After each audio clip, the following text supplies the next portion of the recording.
Hi, I'm Joe from Zen Genius. Today I'm going to talk about some of the basics of visual merchandising. Just like in the art world, there are basic sets of principles and guidelines that help you to create your project. Principles of vertical and horizontal merchandising, creating focal points and symmetry within your store, using balance, consistency, repetition, telling stories, using color, and also adding unexpected details and props to make your shopping experience more exciting. One of the first is vertical merchandising. This is a very easy rule. Basically, you're merchandising the product from top to bottom in vertical rows. You can also apply this rule when you're merchandising fashion apparel, as you can see here with the vertical rows of sweaters. The other basic principle is horizontal merchandising. This is when you merchandise across from left to right, as seen here where the colors are merchandised horizontally. This principle also applies to stationery or other hardline products. We're using color to create maximum impact. Pyramiding is also a very important rule.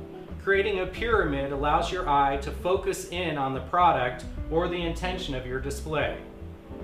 Pyramiding helps you to build a focal point in the middle and bring the viewer's eye down to the sides. It applies to many rules: small vignettes with accessories, a book display, or a feature table display. Here you can also see how pyramiding applies to the table, the banners, and the fixtures around your entire statement. Another basic of merchandising is getting more product out on the sales floor. Stacking merchandise is a great way to get more product out. Here you can see glass shelves help to get more product out in a crate and barrel display.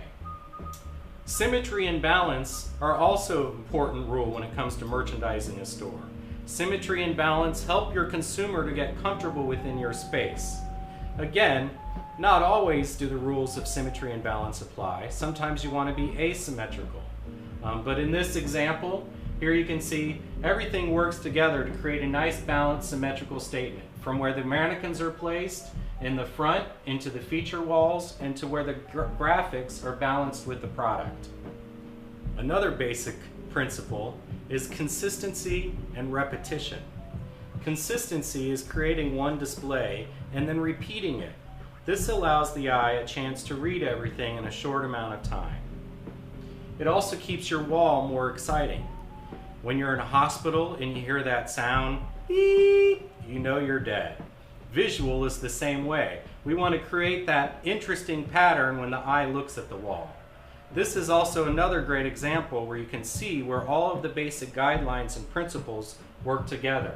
You can see vertical merchandising, horizontal merchandising, pyramids, consistency, and repetition, all in one great merchandise display. Another great key to visual merchandising is storytelling and cross-merchandising. This is when you bring different products together to tell a complete story. It often will influence a person's lifestyle. The idea is to sell more than one product and to increase the average dollar per transaction. Here you can see a great example with books merchandised with pottery and plants. A beautiful story. Color is a great way to get impact and excitement into your store. It's understanding the colors of your assortment or the product that you want to display and figuring out the colorization that gives you the maximum impact for that presentation. From merchandising M&Ms in a beautiful color or to merchandising products. Here you can see the product is vertically merchandised by color and horizontally merchandised by style. Propping is a great way to bring excitement and energy to your visual display. Here you can see this basket and bicycle make the perfect prop for this sourdough statement in San Francisco. Here you can see surfboards are also a great prop for this surf shop. Overhead visual excitement, props are a great addition to the store. Sometimes visual is about focusing on one great prop or one great item, featuring one great product that you really believe in. Steve Jobs knows the secret of that. Here you can see a beautiful display with Ralph Lauren. The backdrop, the props, the lighting all help you to focus on that one beautiful outfit. Here you can see also a beautiful statement with the mannequin, and the propping and the details help to make this story complete. Another great merchandising principle is working with the power of 3. 1, 2, 3, giving the eye 3 focal points to rest on. Crate & Barrel is great at this technique when you see that they have small different vignettes, each repeated in 3. Here are a few examples of 3s. Here's another example with candles. Imagine if each of these 3 displays was different, how much longer it would take for your eye to register. Creating the same display 3 times allows the eye to read faster. Graphics are also an important principle to great visual merchandising.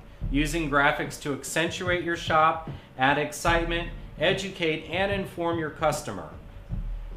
Look at every wall in your store to figure out where to add great graphics, whether it's a wall decal or bringing graphics into the actual product, the display.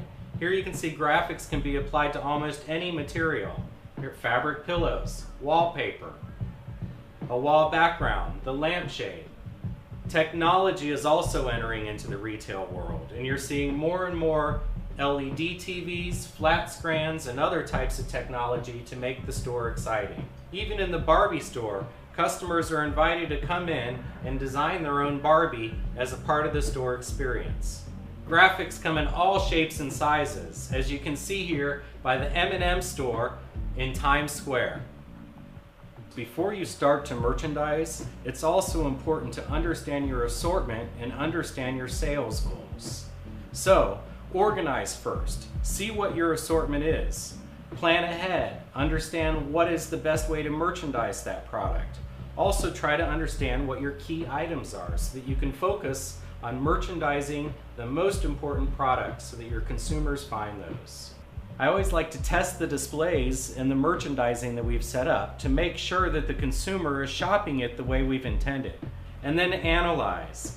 I always look at the numbers and the sales so that I know that I'm merchandising the proper items and that the items are moving as well as we had anticipated. Merchandising is also about understanding the space planning, the floor plans, the traffic flow, the adjacencies, and the planograms that help to tell your associates how to set up the store and maintain it. Thanks for watching ZenGenius Tutorials. For more information, visit us on our website at www.zengenius.com.